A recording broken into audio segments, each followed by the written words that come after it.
Hello dear students, कैसे हैं आप? ठीक हैं। तो हम पढ़ रहे थे सेकंड ईयर का कंप्यूटर साइंस, जिसमें हमने पहला चैप्टर स्टार्ट किया था ऑपरेटिंग सिस्टम, और इसके बेसिक्स हमने कवर किए थे। आज हम कॉमनली यूज्ड ऑपरेटिंग सिस्टम जानेंगे। वैसे ऑपरेटिंग सिस्टम का कंसेप्ट जो है वो 1950 में स्टार्ट हुआ था, और अभी तक बहुत सारे ऑपरेटिंग सिस्टम डेवलप हुए, जैसे डॉस, विंडोज़, यूनिक्स, मैकिन्टॉश।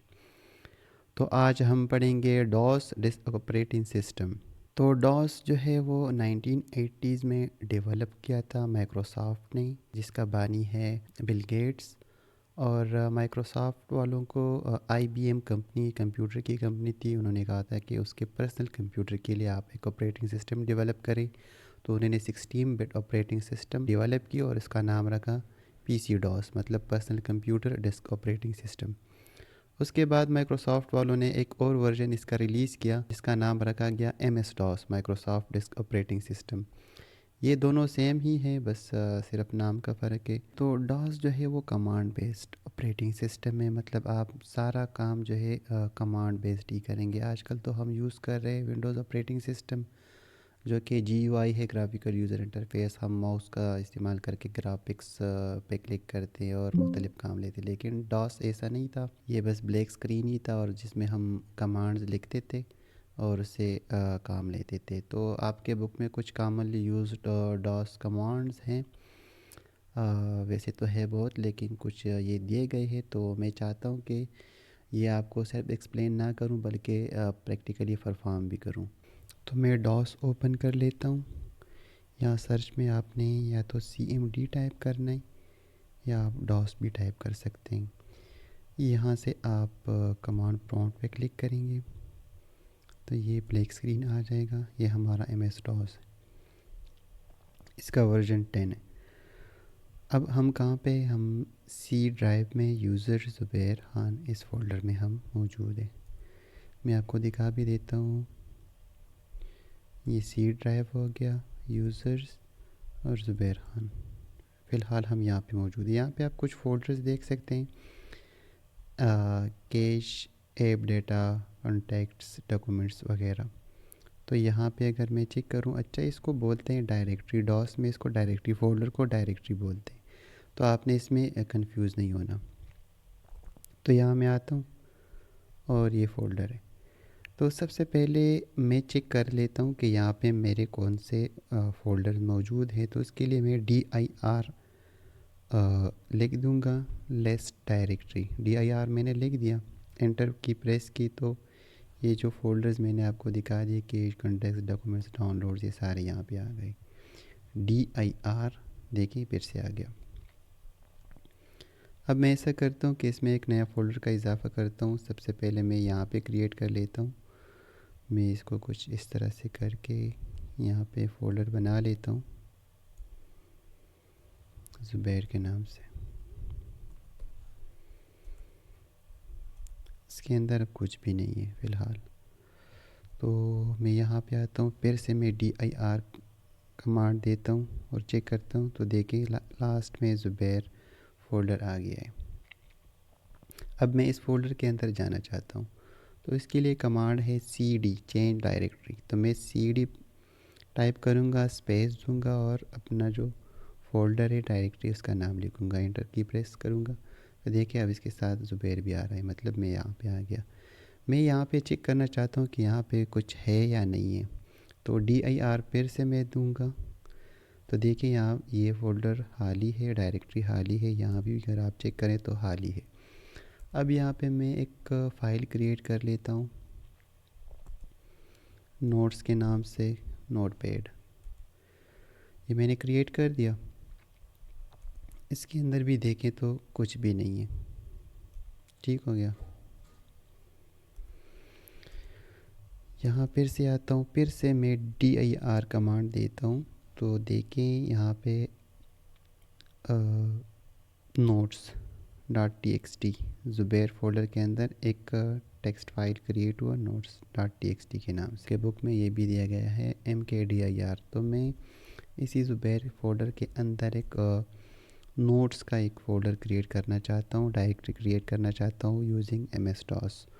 तो मैं लिखूँगा MK dir और फिर मैं फ़ोल्डर का नाम मतलब डायरेक्टरी का नाम दूंगा।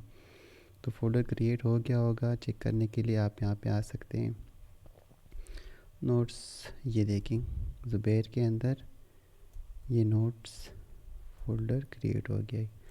अब मैं चाहता हूँ कि ये जो नोट्स है ना, इसको मैं कॉपी करूँ, इस फोल्डर के अंदर डाल दूँ। तो इसके लिए मैं क्या करूँगा, यहाँ पे आऊँगा और मैं कॉपी कमांड लिखूँगा, COPY कॉपी, और फाइल का नाम क्या है, नोट्स डॉट TXT।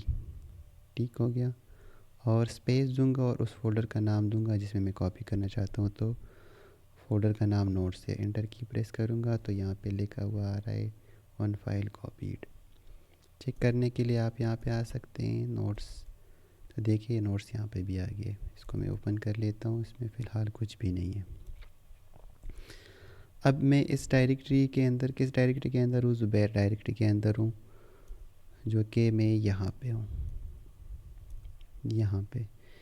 और कमांड्स देखते हैं। ये mkdir हो गया, कॉपी भी हो गया, डिलीट फाइल।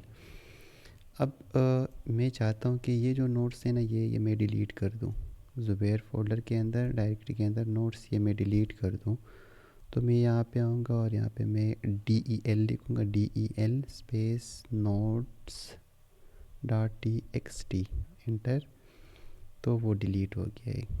चेक करने के लिए आप dir करें, इंटर करें, तो यहाँ पे नोट्स आपको नज़र नहीं आ रहा। यहाँ पे भी अगर आप देखें तो नोट्स नज़र नहीं आ रहा, तो वो डिलीट हो गया है। लेकिन इस फोल्डर के अंदर ये मौजूद है क्योंकि ये हमने डिलीट नहीं करा। अब चेंज डायरेक्टरी में नोट्स के फ़ोल्डर के अंदर जाना चाहता हूँ, तो मैं CD प्रेस करूँगा, स्पेस दूँगा, नोट्स। तो इस फोल्डर में मैं आ गया। अब मैं चाहता हूँ कि मैं इसको ओपन करूँ। जो ये टेक्स्ट फाइल है ना नोटपैड का, इसको मैं ओपन करूँ। इसमें मैं कुछ लिखना चाहता हूँ। तो यहाँ पे एक आपके बुक में कमांड दिया गया है एडिट का, जो कि अभी एडिट कमांड जो वर्क नहीं कर रहा न्यू ऑपरेटिंग सिस्टम में, विंडोज़ 11 में काम नहीं कर रहा। मैं चेक भी कर देता हूँ एडिट नोट्स डॉट TXT, लेकिन ये वर्क नहीं कर रहा। तो आपने क्या करना है, आपने नोट पैड लिखना है, स्पेस देना है, और फिर उस टेक्स्ट फाइल का नाम देना है जो कि मैंने नोट्स दिया था, dot TXT। Notepad file open किया। अब यहाँ पे मैं कुछ लिख लेता हूँ, नाइस नोट्स। ठीक हो गया। फॉर्मेट जो है ये कमांड, वैसे मैं अपना ड्राइव फॉर्मेट तो नहीं करना चाहता। अगर आप नहीं करने तो ये इस तरह होगा कि आपने लिखना है फॉर्मेट स्पेस और जो ड्राइव फॉर्मेट करना चाहते हैं, फॉर एग्जांपल D कॉलन, और एंटर की प्रेस करेंगे, लेकिन मैं नहीं करूँगा।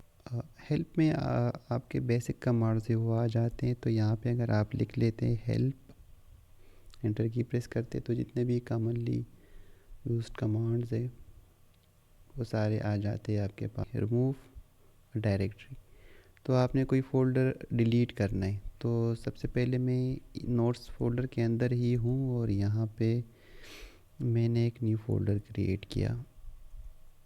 इसको मैंने नाम दे दिया CS। ठीक है, यहाँ पे आता हूँ और मैं चेक करता हूँ कि CS फोल्डर है भी कि नहीं। तो मैं फिर से dir लिखूँगा। तो देखें यहाँ पे ये CS फोल्डर है। अब मैं इसको रिमूव करना चाहता हूँ, डिलीट करना चाहता हूँ। वहाँ पे भी हमने डिलीट यूज़ किया, लेकिन वो हमने फ़ाइल के लिए यूज़ किया है। और यहाँ पे हम जो RD रिमूव डायरेक्टरी यूज़ करेंगे तो हम फोल्डर को रिमूव करेंगे और फोल्डर का नाम लिखेंगे RD, और फोल्डर का नाम जो कि CS है, तो CS और एंटर। तो फिर से मैं dir करता हूँ। देखें अब यहाँ पे आपको CS नज़र नहीं आ रहा, सिर्फ नोट्स डॉट TXT नज़र आ रहा है। और यहाँ पे भी देखें तो पहले था, अभी नहीं है। रीनेम फाइल, तो यहाँ पे अब देखिए ये जो नोट्स लिखा हुआ है ना, इसको मैं रीनेम करना चाहता हूँ। तो रीनेम के लिए यहाँ पे REN कमांड यूज़ हो रहा है, REN। तो मैं लिख देता हूँ REN स्पेस, पहले अपने जो आपका टेक्स्ट फाइल है यही नेम देंगे, नोट्स मतलब कौन सा आप करना चाहते हैं, डॉट TXT स्पेस, और न्यू आप उसको जो नाम देना चाहते हैं वो दें। तो मैं इसको दे देता हूँ computer notes dot T x T. Enter की प्रेस करूँगा तो यहाँ पे मैं देखता हूँ कि हो गया है कि नहीं। हाँ, कंप्यूटर नोट्स रीनेम हो गया है। अच्छा, ये रीनेम भी हो गया और टाइप लास्ट में आपके बुक में दिया गया है टाइप। तो ये आपके जो नोट्स में जो लिखा गया है ना, मैं यहाँ से आपको दिखा देता हूँ। कंप्यूटर नोट्स, इसके अंदर कंप्यूटर साइंस नोट्स लिखा गया है। तो अगर आप इसको डिस्प्ले करना चाहते हैं डॉस में तो यहाँ पे आप लिखेंगे टाइप स्पेस, अब यहाँ पे चेंज हो गया computer notes dot T x T. तो देखें कंप्यूटर साइंस नोट्स जो कि यहाँ पे टेक्स्ट फाइल में मैंने ये लिखा था। अगर मैं इसमें कुछ और भी लिखूँ इस तरह 12 क्लास और मैं इसको सेव कर रहा हूँ। अब मैं यहाँ पे वापस आता हूँ और मैं फिर से लिखता हूँ type space note sorry computer notes dot T x T, inter. तो देखिए वहाँ पे मैंने 12 क्लास का इजाफ़ा किया तो यहाँ पे भी ये शो हो रहा है। तो आपके बुक में ये कुछ कॉमनली यूज डॉस कमांड्स थे जो कि मैंने सारे प्रैक्टिकली परफॉर्म कर दिए। इसके अलावा और भी बहुत सारे कमांड्स हैं operating system, disc operating system की। तो अगर आप चाहते हैं कि वो सारे आप कवर करें तो उसके लिए मैं एक अलग वीडियो बना लूँगा। तो आज के लिए इतना ही। तब तक के लिए अल्लाह हाफ़िज़, अपना ख्याल रखना। Thank you.